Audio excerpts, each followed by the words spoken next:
Chapter 6. The ladies of Longbourn soon waited on those of Netherfield. The visit was returned in due form.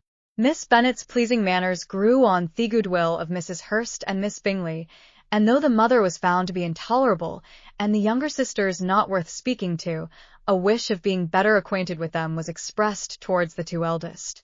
By Jane this attention was received with the greatest pleasure, but Elizabeth still saw superciliousness in their treatment of Feverybody, hardly excepting even her sister, and could not like them, though their kindness to Jane, such as it was, had a value, as arising, in all probability, from the influence of their brother's admiration.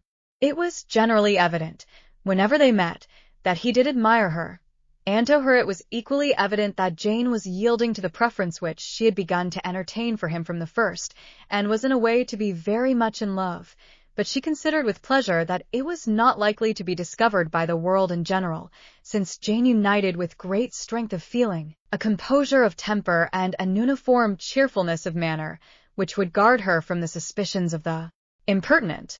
She mentioned this to her friend, Miss Lucas.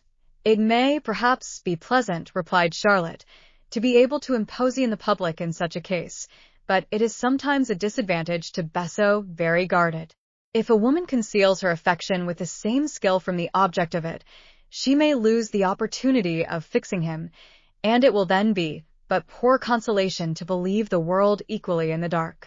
There is so much of gratitude or vanity in almost every attachment, that it is not safe to leave any to itself. We can all begin freely, a slight preference is natural enough, but there are very few of us who have heart enough to be really in love without encouragement. In 9 cases out of 10, a woman had better show more affection than she feels.